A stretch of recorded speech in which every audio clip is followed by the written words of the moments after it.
Welcome to the bold analysis, ladies and gentlemen. I came to this side of Kibera because I just wanted to make clear observations on what exactly is the situation. For the last 3 days, it has not been very easy even to go out to the ground and get raw information. But I'm telling you, guys, the kind of fright na ile woga iko is another level now. As I was still just hovering, roaming around this place, I got this critical information that the official office of Okiya Omtata was raided by the police. The details of that raid has not so far been revealed. But remember, this is a matter of public interest because Okiya Omtata has been leading the litigation against the Finance Act, which actually has been seen as which the courts have suspended, and that has come at a point where there have been array of arrest and search raids, including that of the residence of former President Uhuru, the son to former President Jomo Uhuru Kenyatta. So what exactly is going on here? Because the arrest is coming at a time when the country was talking about a crackdown on those who are believed to be behind the explosive protests that have been witnessed in this country. And I just want to look at it this way. Okiya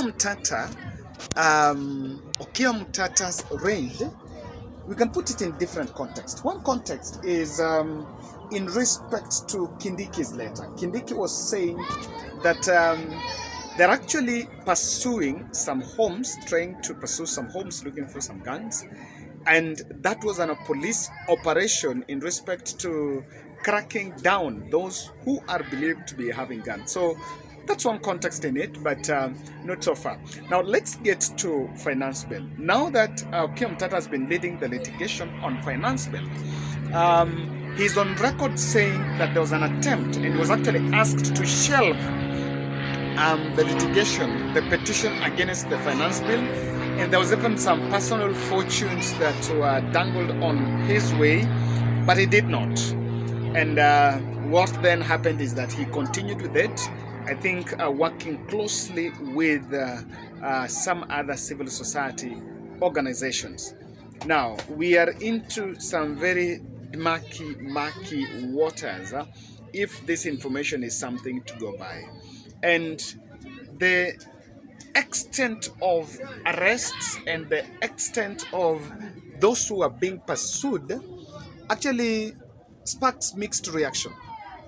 Yesterday, when Paul Njoroge was arrested, what was reported was some narcotics that the car and the hotel room where she was operating from. Police say they found some narcotics there. As we speak, Maina Njenga has yet to be produced in court, and now, as the country was talking about it, they are cooled. They have now also sought they have also raided the office of Okiya Omtata. Now, let me explain one thing. Could be Okiya Omtata wanted to, he's a public litigant, and could be he was planning to sue the state in respect to what has been happening in the country as far as these protests are concerned. There is a high possibility that they're just trying to intercept whether or not Okiya Omtata was planning to sue the state. I know to one point or the other, this is a high possibility that he can sue William Ruto in it, and it could border a bit of trying to, send fear. If he had such a plan, then because I understand they are trying to, they also tried to peruse some files, which is one of the reasons, probably one of the reasons why they are sorting after him. Maybe is he going to be caged? Is he going to fear? Or what exactly is going to happen on it? So that's one probability. The second bit is You see, the issue of litigation on finance bill has been very deep, and Okiya Omtata has been working closely with some other civil society organizations or other people working around that petition. What they also maybe could be happening is there could be some other thoughts that there are some forces behind the finance bill litigation, and that's what they're out to unearth. And I will not be shocked to see, because yesterday I think the president was in the western region, and he reached out to those who are opposing finance bill, saying that they should stop opposing the finance bill. And I think maybe the executive is not happy by that litigation.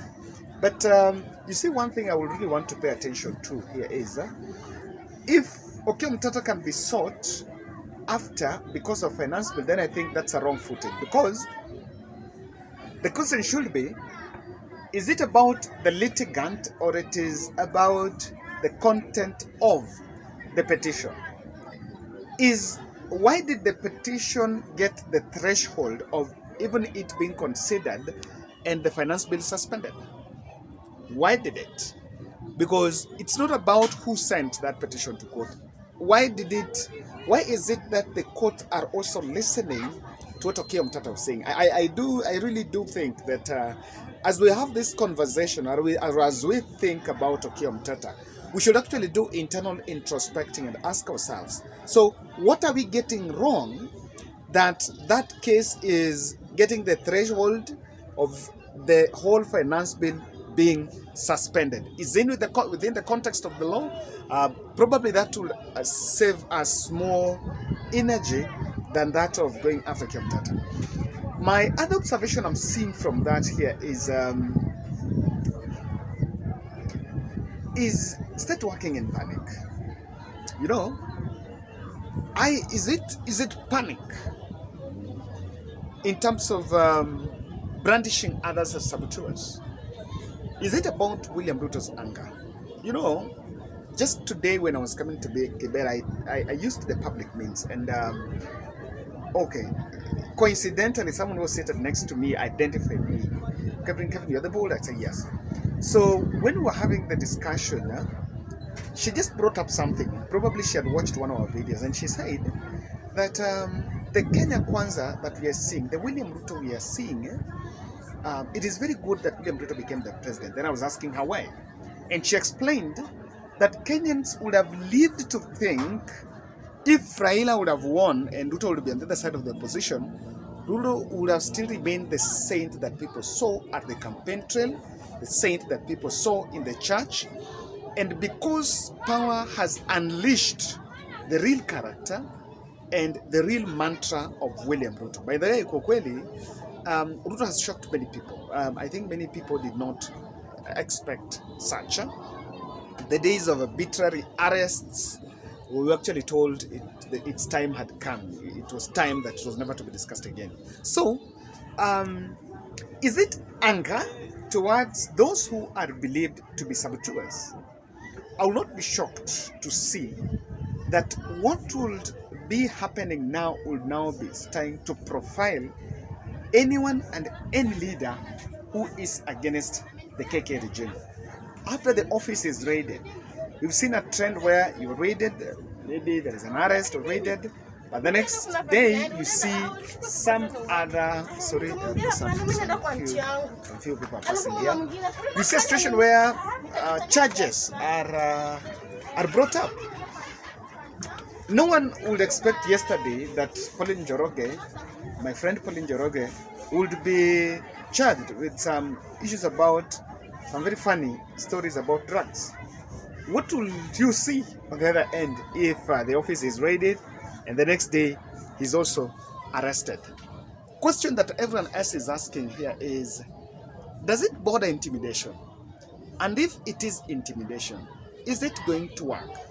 You know, today is a weekend, today is Sunday, until an office is raided on Sunday. The trend about this is even going to make leaders being more insecure. People are there's going to be sort of that fear, and I don't know whether someone even think about talking. about some of these things. So we are still following up on what this will then mean. Public litigant Okiya Omtata was in court. Is he going to present a case in court?